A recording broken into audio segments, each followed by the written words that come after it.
Hello friends, Tamil film industry అనమాట మొన్న మధ్యన వీళ్ళు ఒక రూల్ని అయితే పాస్ చేశారు. ఆ రూల్ ఏంటంటే ఈ సినిమా క్రిటిక్ వల్ల రివ్యూ ఇచ్చే వాళ్ళ వల్ల ఈ పబ్లిక్గా తీసుకుంటారు కదా, వీళ్ళ వల్ల సినిమా అయితే చచ్చిపోతుంది, సినిమాలు అయితే ఫ్లాప్ అవుతున్నాయి. వీళ్ళని ఇక మీద థియేటర్లకు రావద్దు. ఎవడైతే సినిమా రివ్యూ ఇస్తున్నాడో యూట్యూబ్లో, అంటే మనమని చెప్పుకోవచ్చు, ఎవడైతే క్రిటిక్ ఉన్నాడో, అంటే కొంతమంది వెబ్సైట్లో రాస్తారు కదా, వాళ్ళే ఉండొచ్చు, ఏదైతే మీడియా ఉందో పబ్లిక్ ద్వారా రివ్యూని అందుకొని వాళ్ళు యూట్యూబ్లో పబ్లిష్ చేస్తున్నారో వాళ్ళెవరిని కూడా మేము థియేటర్లకు రానియం. దీనికి గల కారణం ఏంటంటే వెట్టయాన్ సినిమా ఏదైతే ఉందో అది అట్టర్ ఫ్లాప్ అయింది.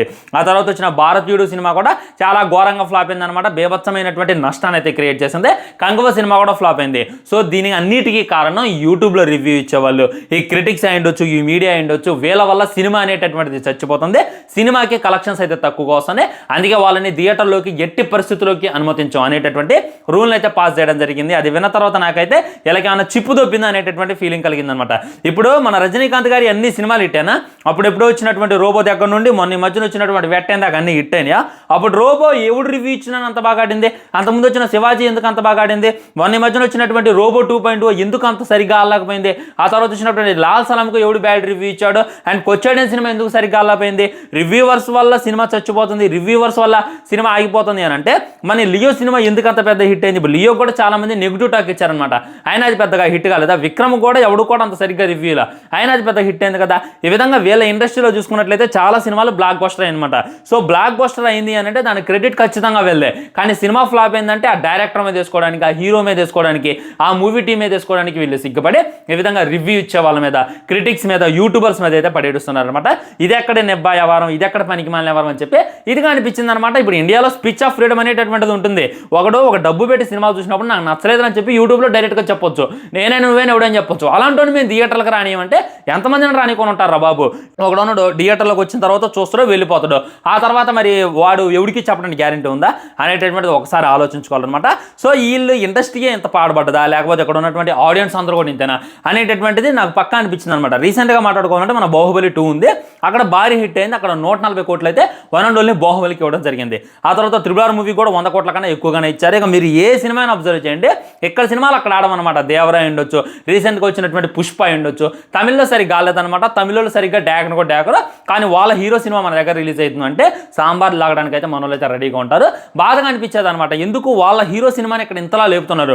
విజయ్ తలపతి సినిమా ఉంది, మామూలు లేపరు అనమాట, కానీ ఇక్కడ ఉన్నటువంటి ఎన్టీఆర్ సినిమా అక్కడ ఎందుకు లేపట్లేదు, ఎందుకు వాళ్ళ సంఖ మనం నాకాలి. ఇప్పుడు ఆమ్రాన్ సినిమా మన తెలుగు ఇండస్ట్రీ నుండి ఆల్మోస్ట్ 100 కోట్ల కన్నా ఎక్కువగా వచ్చాయి. మన లక్కీ భాస్కర్ ఉండొచ్చు, మన కా సినిమాకి ఉండొచ్చు, ఎందుకు అక్కడ నుండి రాలేదు అనేటటువంటి క్వశ్చన్ అయితే నాకు అనిపించేది అనమాట. వీళ్ళ ఆడియన్స్ కూడా ఇంతేలేరా అని చెప్పి బాధగా అనిపించేది. కానీ రీసెంట్గా ఒక కొత్త ట్రెండ్ అయితే క్రియేట్ అయింది అనమాట. అదేంటి అంటే సలార్ సినిమా రిలీజ్ అయ్యి 1 ఇయర్ అవుతుంది, ఓటీటీకి వచ్చి కూడా ఆల్మోస్ట్ 1 ఇయర్ దగ్గరలో ఉందన్నమాట. ఇప్పుడు ఈ సినిమాని తమిళ వాళ్ళు అయితే ఎగబడి చూస్తున్నారు. ఇప్పుడు ఈ సినిమాకి వీళ్ళు బేభత్సమైనటువంటి ఎలివేషన్ ఇస్తున్నారు. పొద్దుననంగా మొదలు పెట్టారు. మీరు ఎప్పటికైనా సరే తమిళనాడు ఫేస్బుక్ అయి ఉండొచ్చు, ట్విట్టర్ అయి ఉండొచ్చు, ఒకసారి టైం లైన్ చెక్ చేయండి. మొత్తం సలారోడ్ ఎలివేషన్లో ఆ దేవరా ఆయుధ పూజ సాంగ్స్ మిక్స్ చేసి కాటెరమ సీన్స్ బేభత్సంగా హైప్ ఇచ్చేస్తున్నారు. ఇది ఎక్కడి మాసరా మామ వీళ్ళేంద్ర ఇప్పటి నిద్రలేశారని చెప్పి ఒకసారి వాళ్ళ టైం లైన్ నొక్కి చూస్తే వామ్మో మొత్తం సలార్ అనేటటువంటిది వినపడుతుంది. మేము పార్ట్ 1ని థియేటర్లో అయితే మిస్ అయ్యాం. పార్ట్ 1కి చాలా తక్కువ కలెక్షన్స్ అయితే ఇచ్చాం. పార్ట్ 2ని మేము అసలు థియేటర్లో మిస్ అయ్యేటటువంటి ఛాన్సే లేదు. ఖచ్చితంగా పార్ట్ 2ని బేభత్సమైనటువంటి హిట్ చేస్తాం. పార్ట్ 2ని ఖచ్చితంగా థియేటర్లో చూడాలని చెప్పి వీళ్ళు బేభత్సమైనటువంటి హైప్ అయితే ఇవ్వడం జరుగుతుంది అనమాట.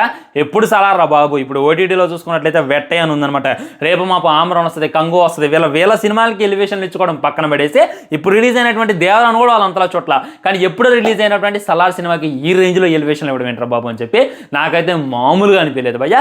నిజంగా ఇది కదా తెలుగుడి పవర్. నిజంగా సినిమాలో కంటెంట్ ఉండే ఫ్రెండ్స్, ఈ రోజు సినిమా ఫ్లాప్ అవ్వచ్చు, కానీ రేపు భారీగా హిట్ అయిందనమాట. మన సలార్ చూసుకున్నట్లయితే తమిళ్లో అంతలా ఆళ్ళ, కానీ ఇప్పుడు ఓటీటీలో అయితే బేభత్సంగా మెప్పిస్తుంది అనేటటువంటిది రియాలిటీ. దీని మీద మీ కామెంట్ ఏంటి, మీకే విధంగా అనిపించింది? ఇదే ఎంతలా ఆదరిస్తున్నారంటే ఇక సలార్ 2 వస్తే థియేటర్లో తగలబెడతారు అనేటటువంటిది రియాలిటీ. అప్పుడు బాహుబలి 2కు ఎంత రీచ్ అయితే వచ్చిందో ఇప్పుడు సలార్కి ఓటీటీలో ఆ రేంజ్లో రీచ్ వస్తుంది, సినిమా రిలీజ్ అయిన 8 నెలల తర్వాత. ఇదైతే నేను ధైర్యంగా చెప్పడానికి ఈ వీడియో అయితే చేయడం జరిగింది. సో అంతా మాట్లాడింది దీని గురించి అనమాట. దీని మీద మీ కామెంట్ కూడా తప్పకుండా తెలియజేయండి. వాళ్ళు ఆ ఎలివేషన్ల సీన్లు ఎత్తంటే మళ్ళీ వెళ్ళి సలార్ రిపీటెడ్ వర్షన్లో చూడాలని చెప్పి నాకైతే అనిపిస్తుంది అనమాట.